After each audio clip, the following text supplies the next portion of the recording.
Good morning, Philippines! This is Jane the Virgins. And guys, kwento ko sa inyo guys. Ito pala guys, ang aking konting naipundar na sariling bahay. Yan guys, pakita ko sa inyo. Very simple lang siya guys. Kasi ah, hindi pa yung totally tapos talaga guys, no? Ang aking bahay na to, hindi pa to tapos.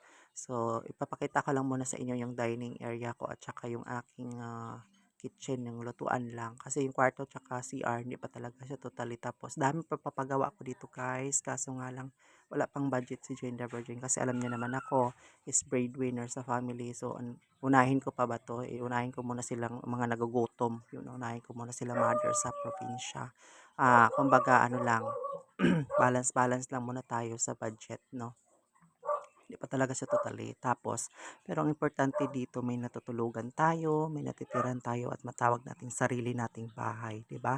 Kasi mahirap mangupahan guys sa panahon ngayon ang malmahal ng mga upa ngayon, kuryente, tubig mo pa, 'di ba?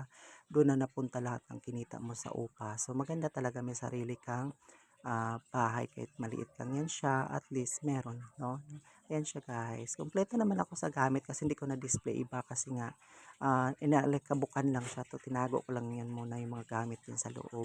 Oh, ayan guys, wala lang, share ko lang sa inyo guys yung aking naipundar. Sa pag-ano 'to guys, sa pagkukuskus ko ng kuko, pagre-ribbon ko, yun ang inipon ko guys. Tapos nangatulong ako dati. Ito yung naipon ko din kila sir. Yung pera dito na naipundar ko dito sa bahay na to. Ito yung ipon ko. Naipon-ipon ko lang siya at binili ng lupa lang muna. Tapos pinatayuan ko ng bahay. Hindi basta-basta pala guys magpatayo ng bahay. Sa ulo. Ang laki ng gagastusin mo talaga. Tapos yung gumagawa, hindi naman iba lahat. Hindi naman maganda yung pagkagawa ng bahay ko na to. Para pinulit-ulit ko to guys. Diyos ko Lord. Yan lang guys, share ko lang. Thank you for watching. Sana makapagbigay ng inspirasyon. Love you all!